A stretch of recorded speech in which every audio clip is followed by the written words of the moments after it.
Assalamualaikum warahmatullahi wabarakatuh. Selamat pagi semuanya. Gimana kabarnya ibu-ibu hari ini? Alhamdulillah baik ya Bu. Ya, jadi perkenalkan saya Deviana Safa. Saya masih menjadi mahasiswi di Universitas Negeri Jakarta, jurusan Manajemen Pendidikan angkatan 2020 dan saat ini masih kuliah di semester 5. Jadi saya alhamdulillah diamanahkan untuk bisa menjadi narasumber di pelatihan ini dan kita akan membahas mengenai strategi marketing yang efektif dalam pemasaran. Ya, jadi saya berharap pada ibu-ibu semuanya, semoga acara ini bisa berjalan dengan sukses dan tentu bisa memberikan kebermanfaatan bagi kita semua. Juga setelah menjalankan pelatihan ini, kita semua bisa terus terjalin silaturahminya ya Bu. Amin. Oke, baik, kita akan memulai pembahasan materi ini yang berjudul mengenai How to Attract Effective Market with Marketing Strategy atau cara menarik pasar efektif dengan strategi pemasaran. Apa sih itu strategi pemasaran? Jadi strategi pemasaran merupakan suatu upaya untuk memasarkan suatu produk, apakah suatu produk atau jasa menggunakan pola rencana dan taktik tertentu sehingga jumlah penjualan menjadi lebih tinggi dan memberikan nilai pada suatu produk. Nah, seperti kita tahu bahwa pemasaran itu terbagi menjadi dua ya, ada pemasaran offline atau secara langsung dan juga pemasaran online. Nah, oke, mari kita bahas. Baik, kita akan membahas pertama mengenai pemasaran offline dulu.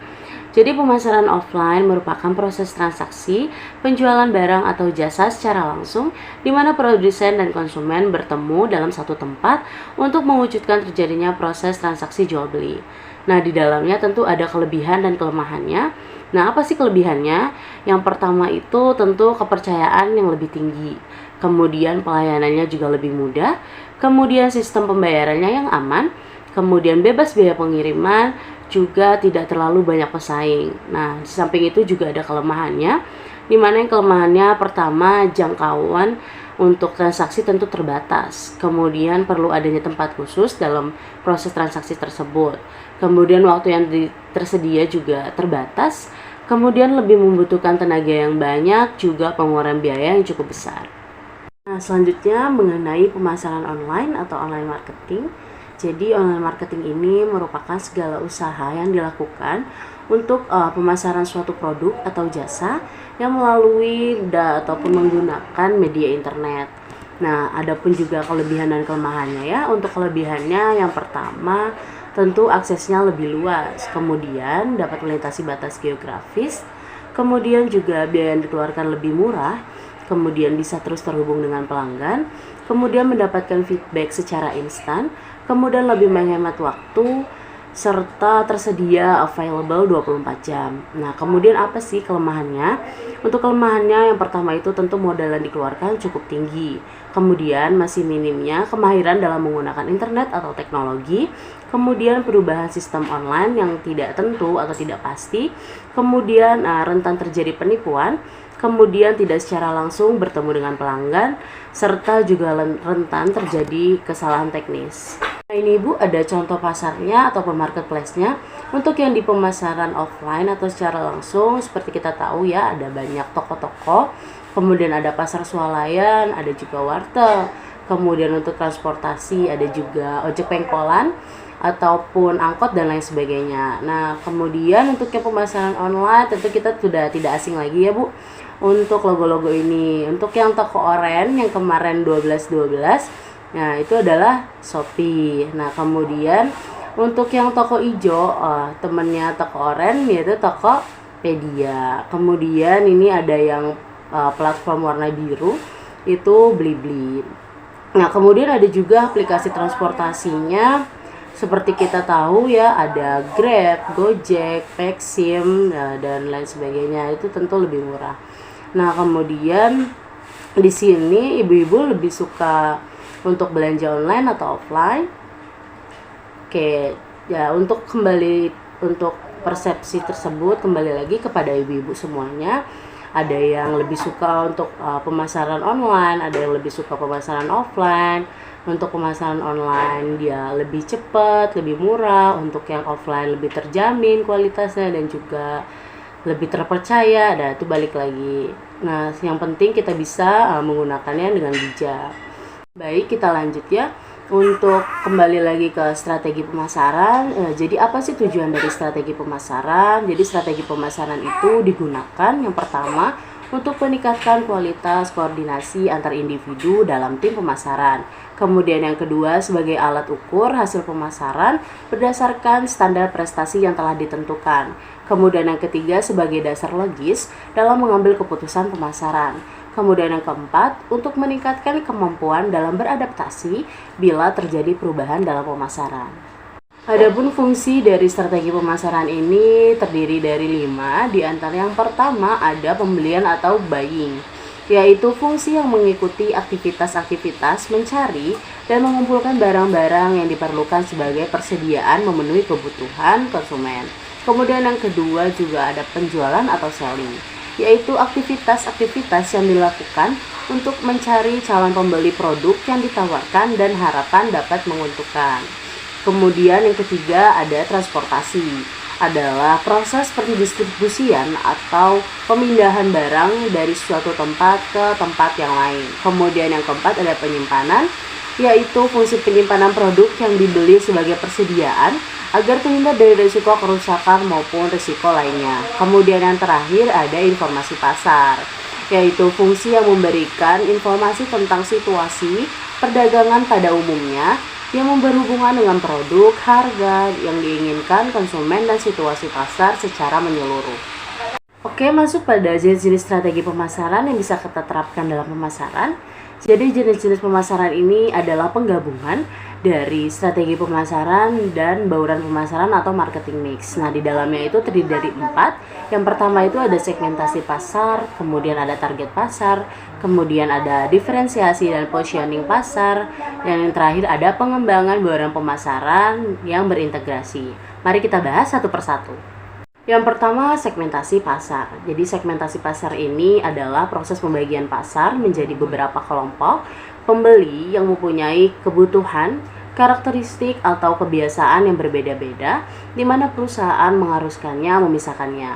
Nah, contohnya ini, di mana di pasar penjualan mobil, karakter orang Indonesia saat membeli mobil adalah 98% mayoritas memilih mobil yang terbaik.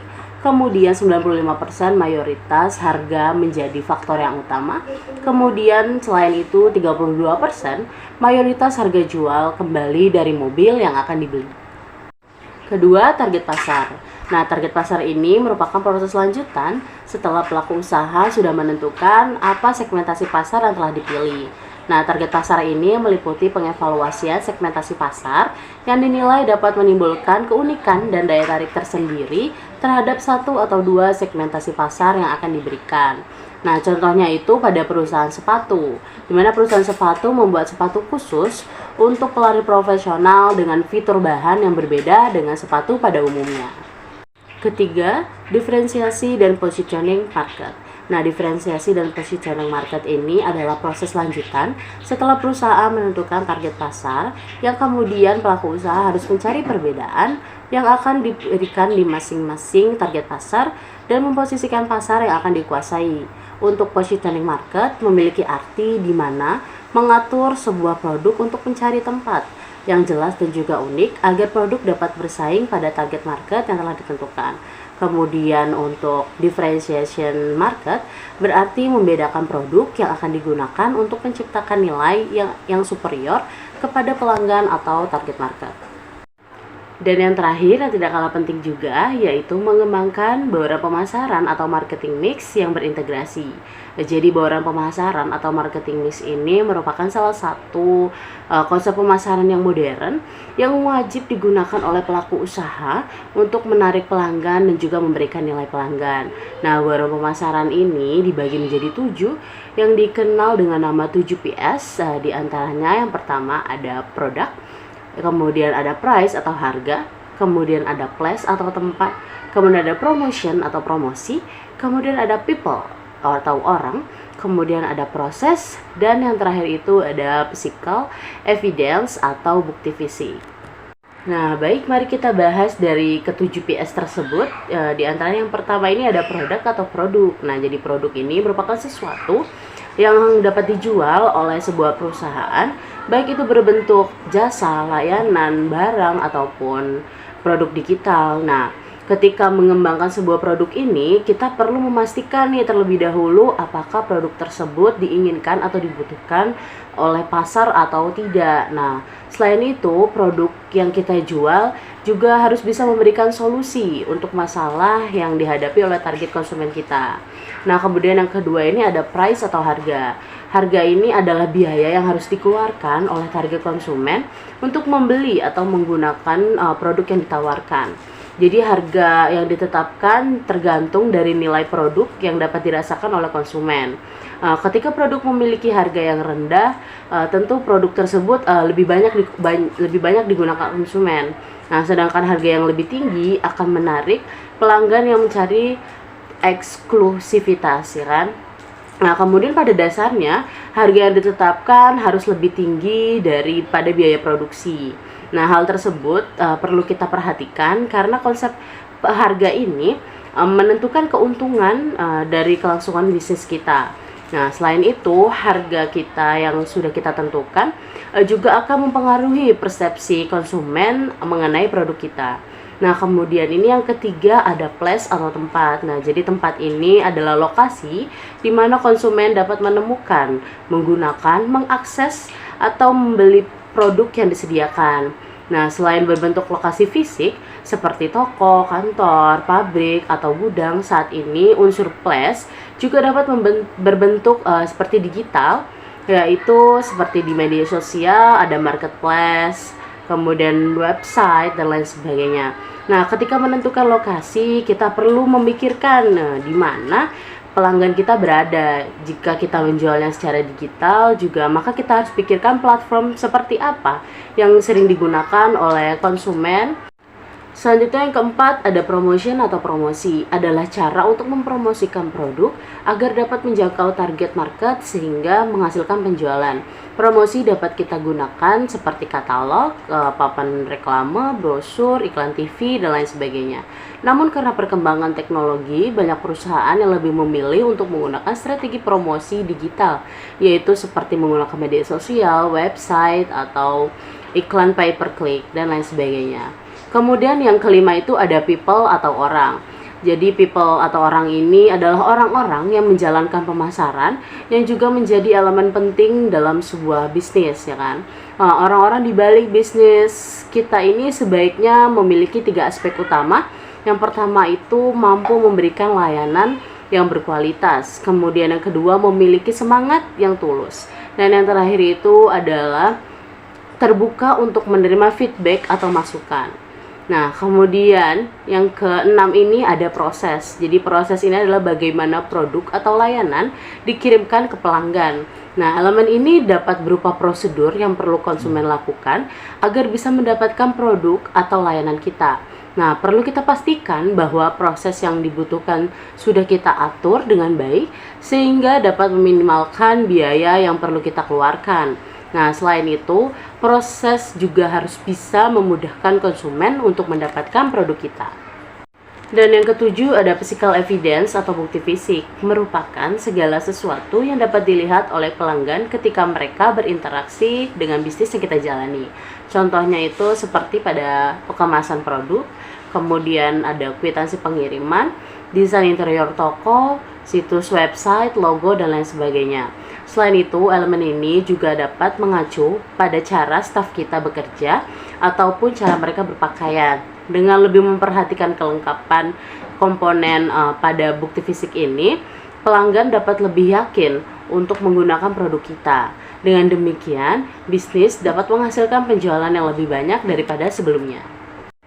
Oke, selanjutnya ini ada yang kita tunggu-tunggu, yaitu bagaimana langkah-langkah strategi pemasaran yang efektif yang bisa kita terapkan dalam bisnis kita. Di sini terdapat 10 strategi pemasaran yang efektif. Yang pertama itu dengan memahami kondisi dan kebutuhan pasar. Gimana caranya? Jadi kita bisa memahami kondisi serta kebutuhan pasar dengan melakukan pencarian di internet. Untuk mempelajari perilaku konsumen, kita juga dapat melakukan wawancara dengan beberapa konsumen dari target pasar kita. Nah, kemudian yang kedua ini dengan merencanakan strategi. Caranya dengan menggunakan rencana pemasaran berdasarkan data dan analisisnya yang tepat tentunya. Nah, sehingga nantinya kamu bisa mencapai tujuan akhir sesuai dengan keinginan, bahkan bisa melebihinya.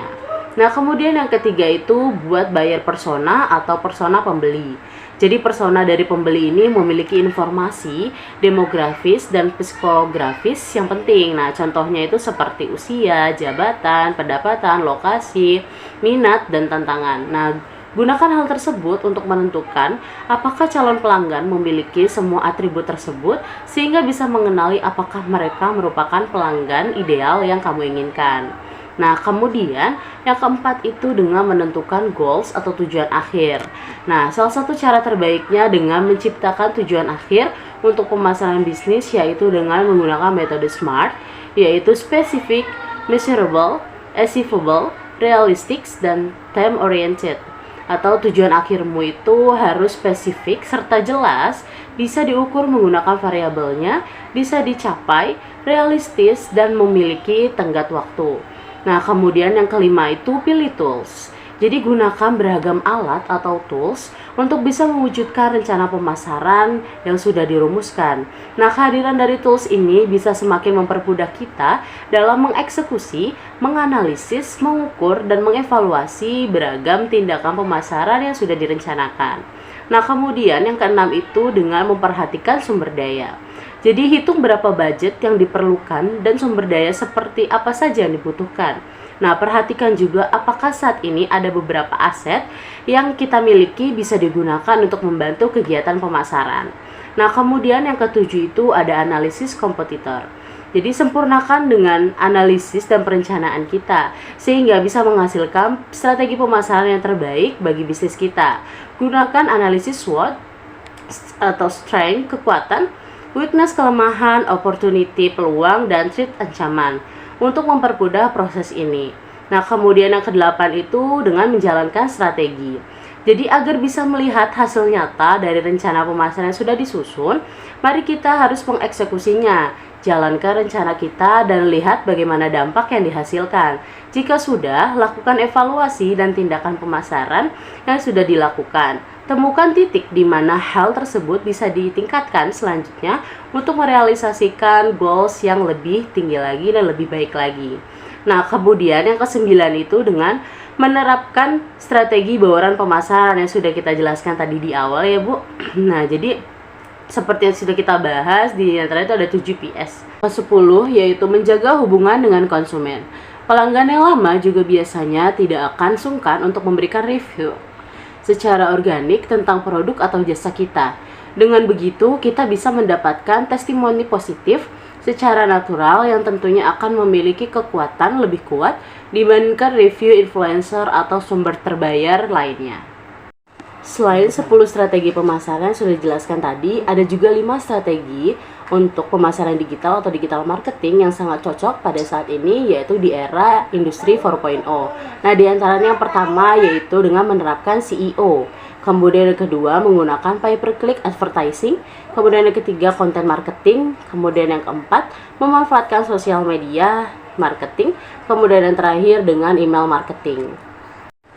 Baik, itu dia materi yang sudah kita bahas ya. Apakah ada yang bertanya? Baik, kalau begitu. Saya sangat berterima kasih kepada ibu-ibu semua yang sudah hadir, mendengarkan dan menyimak materi dari saya. Semoga bermanfaat bagi kita semua dan juga kita bisa menerapkannya dalam dunia bisnis kita. Mohon maaf atas segala kekurangan saya. Wabillahi taufiq wal hidayah. Wassalamualaikum warahmatullahi wabarakatuh.